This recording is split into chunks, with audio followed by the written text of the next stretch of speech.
कल्पना कीजिए एक ऐसे इंसान की जिसके पास ना पूरी दुनिया का कंट्रोल है, मतलब एक असली सम्राट। हाँ, बिल्कुल असीमित ताकत। सही कहा। वो अपनी उंगलियों के एक छोटे से इशारे से पूरी की पूरी सेनाओं को यहां से वहां भेज सकता है, नए शहर बसा सकता है और देखा जाए तो पूरी दुनिया का नक्शा तक बदल सकता है। जो चाहे वो कर सकता है। बिल्कुल। तो आमतौर पर ना जब हम ऐसे किसी व्यक्ति के बारे में सोचते हैं तो हमें लगता है कि वो इंसान बिना किसी टेंशन के एकदम चैन की नींद सोता होगा। जाहिर सी बात है, लोगों को यही लगेगा। हाँ, क्योंकि हमें लगता है कि सत्ता का ये जो चरम रूप है, ये असीमित पावर, वो इंसान को हर तरह के डर या चिंता से पूरी तरह मुक्त कर देता होगा। लेकिन सत्ता का ये रूप अक्सर एक बहुत बड़ा भ्रम पैदा करता है। मतलब अगर हम इतिहास के पन्नों में झांक कर देखें ना, तो एक बिल्कुल ही अलग तस्वीर नजर आती है। अच्छा, मतलब जो हम सोचते हैं वैसा नहीं है?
बिल्कुल नहीं।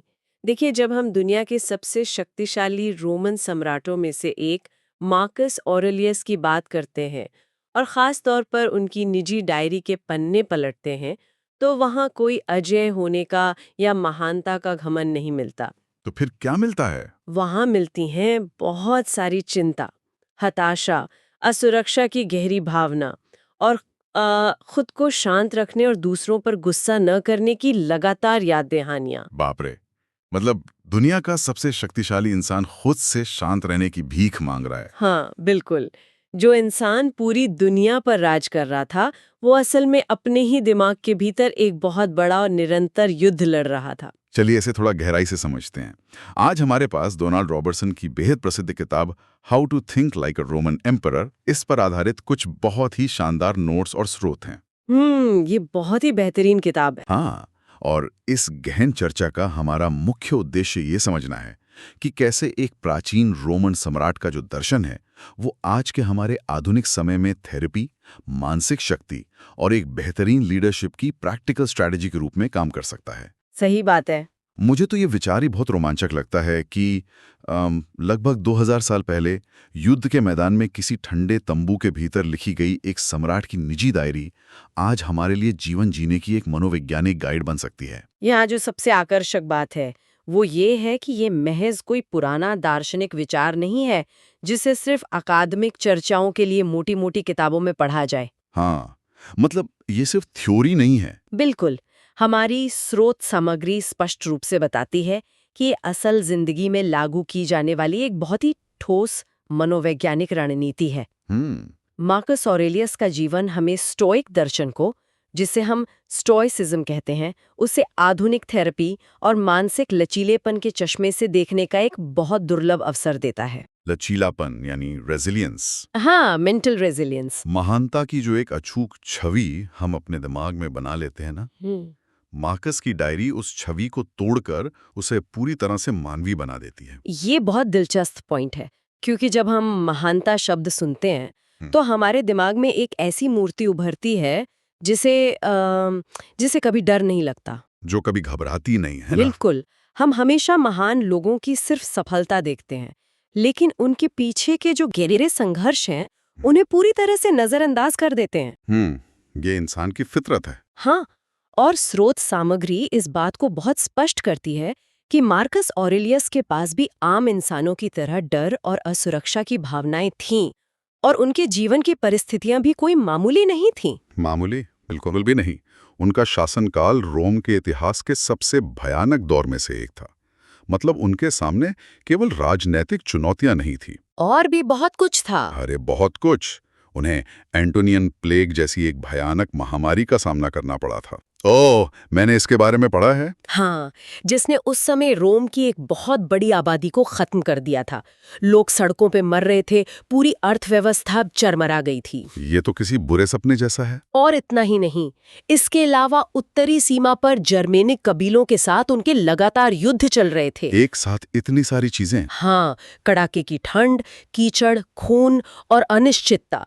ये कोई ऐसा जीवन नहीं था जहां सम्राट एक सुरक्षित महल में बैठकर आराम से अंगूर खा रहा हो। हाँ, जो टिपिकल राजाओं की इमेज होती है। बिल्कुल, वो मोर्चे पर थे, फ्रंट लाइन पर, लगातार मौत और तबाही से घिरे हुए। इसे आज के संदर्भ में समझने के लिए ना एक उदाहरण लेते हैं। हम अक्सर किसी बहुत बड़ी मल्टीनेशनल कंपनी के सीईओ को देखते हैं। हाँ, बिल्कुल। वो एक शानदार बड़ी सी शीशे वाली बिल्डिंग के ऑफिस में बैठे होते हैं, करोड़ों के फैसले ले रहे होते हैं। बाहर से देखकर ऐसा लगता है कि उनका जीवन एकदम परफेक्ट और व्यवस्थित होगा, लेकिन अंदर की सच्चाई कुछ और ही होती है। बिल्कुल। असलियत यह है कि उनके सामने हर दिन नई और भयानक चुनौतियां आती हैं, जैसे शेयर बाजार का अचानक गिर जाना, प्रतिद्वंदियों की नई चालें, या फिर कर्मचारियों का कोई बड़ा संकट। सही कहा। फर्क सिर्फ इतना है कि उन लोगों ने उस भारी टेंशन और दबाव के बीच शांति से काम करने की कला सीख ली है। तो क्या हम कह सकते हैं कि मार्कस ऑरेलियस भी अपने समय के सबसे बड़े सीईओ थे? ये एक बहुत अच्छी तुलना है।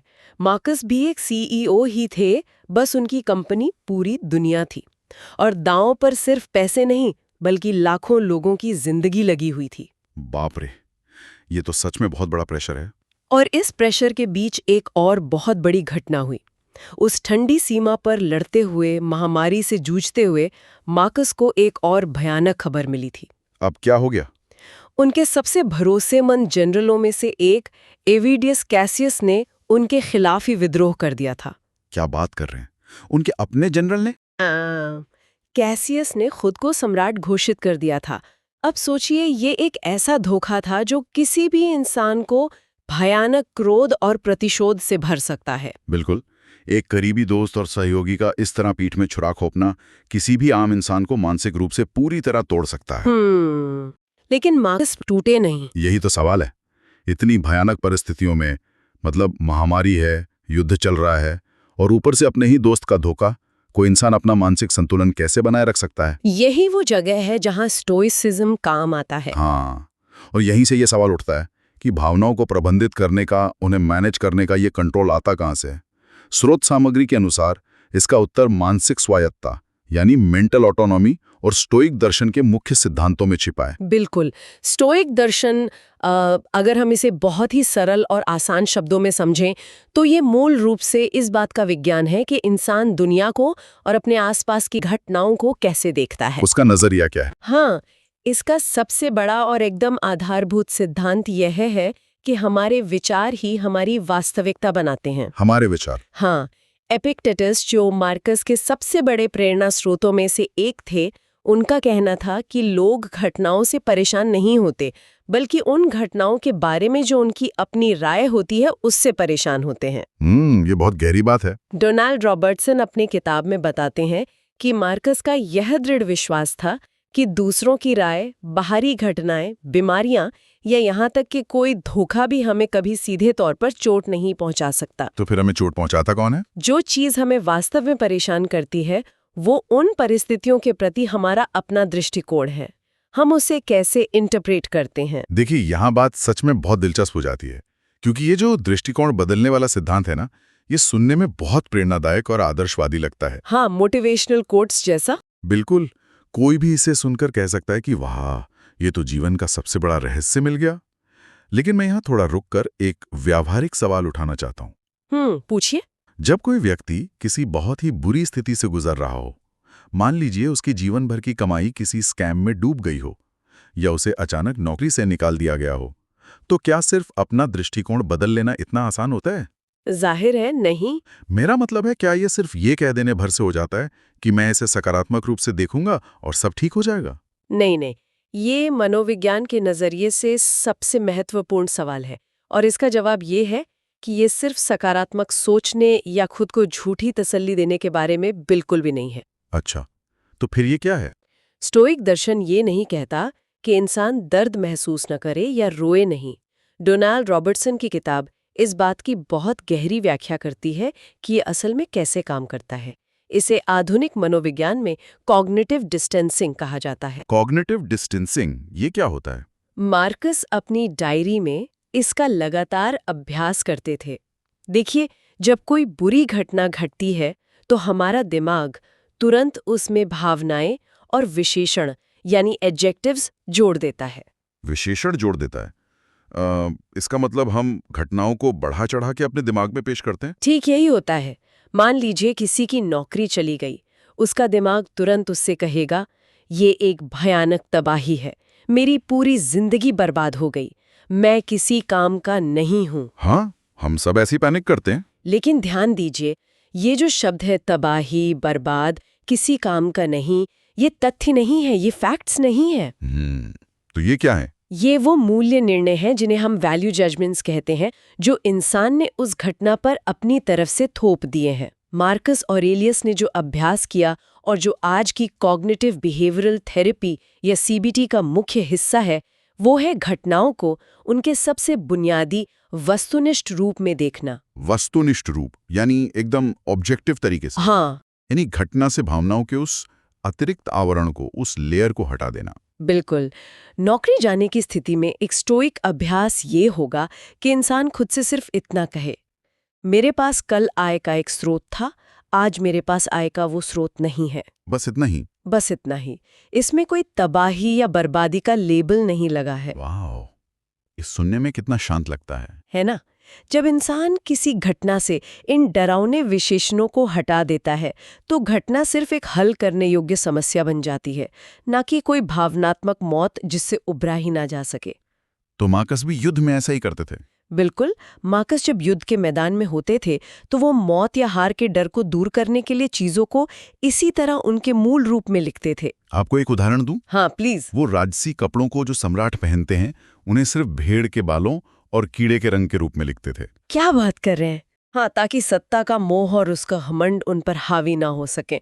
उन्होंने पर्पल रंग को बस एक कीड़े का रंग बता दिया। ये कॉग्निटिव डिस्टेंसिंग की तकनीक सच में बहुत शक्तिशाली है। ये घटना और उस पर जो इंसान की तुरंत प्रतिक्रिया होती है, उसके बीच एक ठहराव पैदा करती है, एक पॉज दे देती है। हाँ, एक पॉज। और यही बात इस किताब को सिर्फ एक दर्शन से आगे ले जाकर एक बहुत ही प्रैक्टिकल रणनीति बनाती है। सही कहा।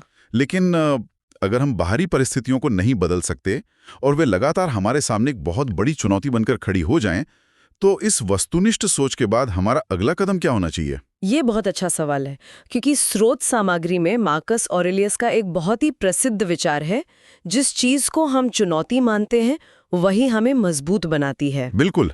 अंग्रेजी में इसे the obstacle is the way कहा जाता है। हाँ, the obstacle is the way. अगर हम इसे व्यापक संदर्भ से जोड़ें तो ये स्टोइक विचारधारा का सबसे शक्तिशाली और क्रियाशील हिस्सा है, मतलब सबसे एक्शनेबल पार्ट है। वो कैसे? किसी भी समस्या, बाधा या भारी तनाव को एक दुर्भाग्य के रूप में देखने के बजाय, एक बदकिस्मती मानने के बजाय, उसे अपने चरित्र और मानसिक शक्ति के लिए एक अभ्यास के अवसर के रूप में देखना चाहिए, एक प्रैक्टिस के तौर पे। हाँ, डोनाल्ड रॉबर्टसन समझाते हैं कि मार्कस ने जानबूझकर ये मानसिकता विकसित की थी।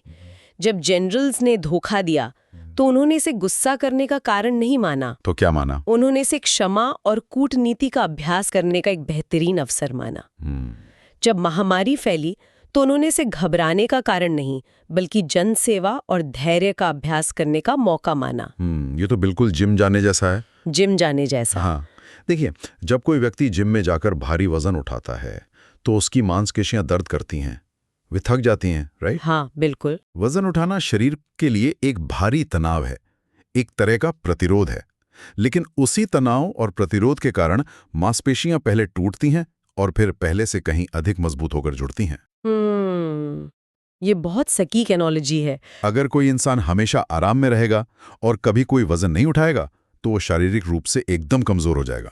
इसी तरह जीवन की चुनौतियां, धोखे और मुश्किलें हमारे दिमाग के लिए एक मानसिक जिम की तरह काम करती हैं। हाँ, वे हमारे मानसिक लचीलेपन को बढ़ाने के लिए बहुत जरूरी उपकरण है। बिल्कुल। ये मानसिक जिम की तुलना एकदम परफेक्ट है।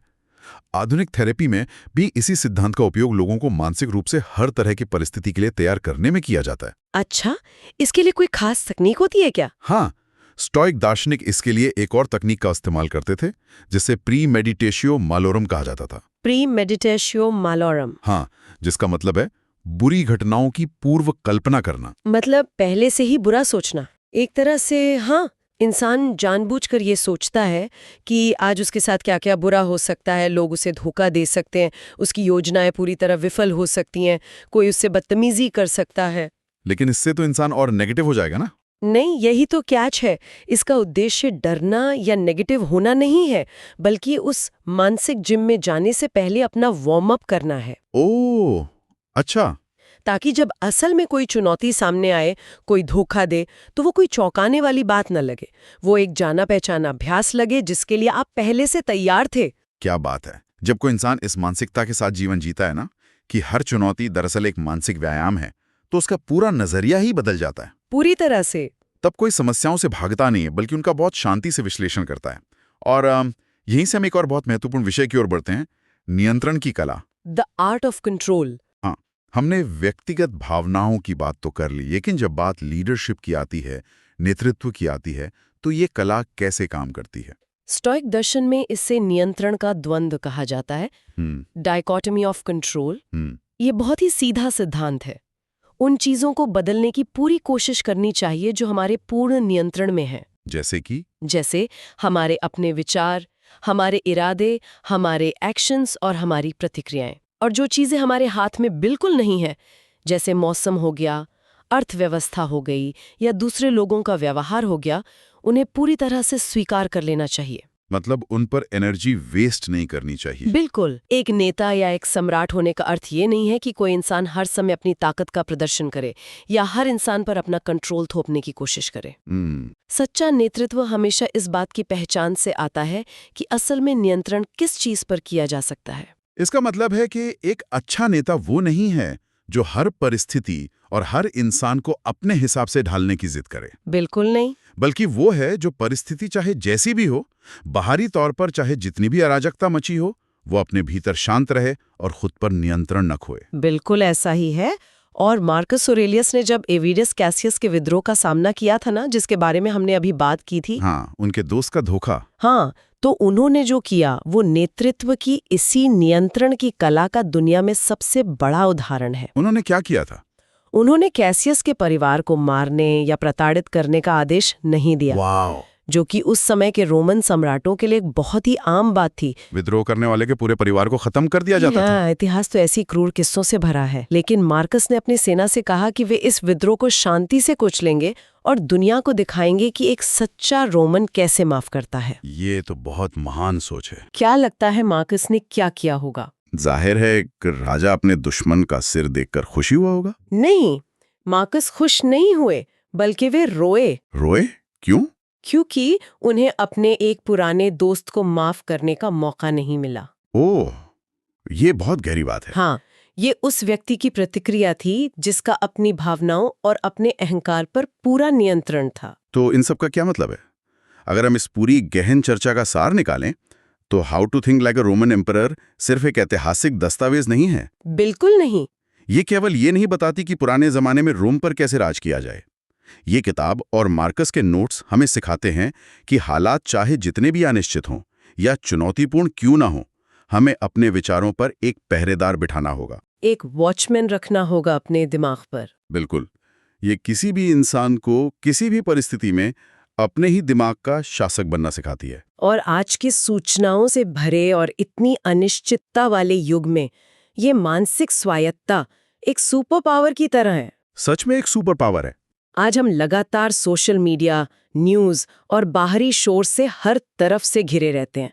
हम उन चीज़ों को कंट्रोल करने की कोशिश में अपना सारा मानसिक संतुलन खो देते हैं, जो कभी हमारे हाथ में थी ही नहीं। सही बात है।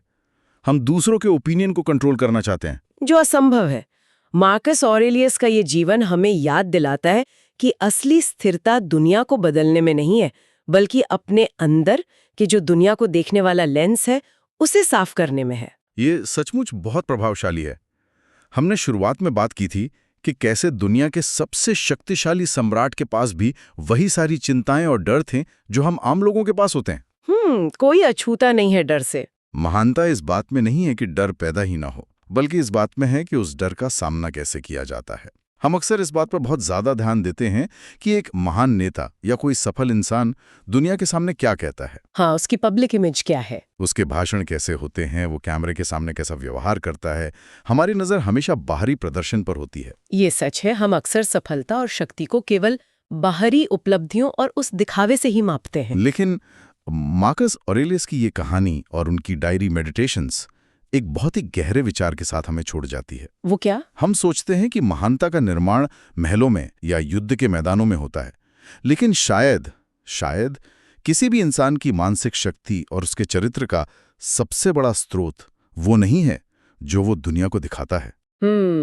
अनफिल्टर्ड बातचीत होती है। क्या वही हमारी सबसे बड़ी जीत या हार तय नहीं करती? बिल्कुल सही कहा। शायद जीवन की सबसे बड़ी रणनीति दुनिया को जीतना है ही नहीं, बल्कि उस एकांत की बातचीत को सही दिशा देना है।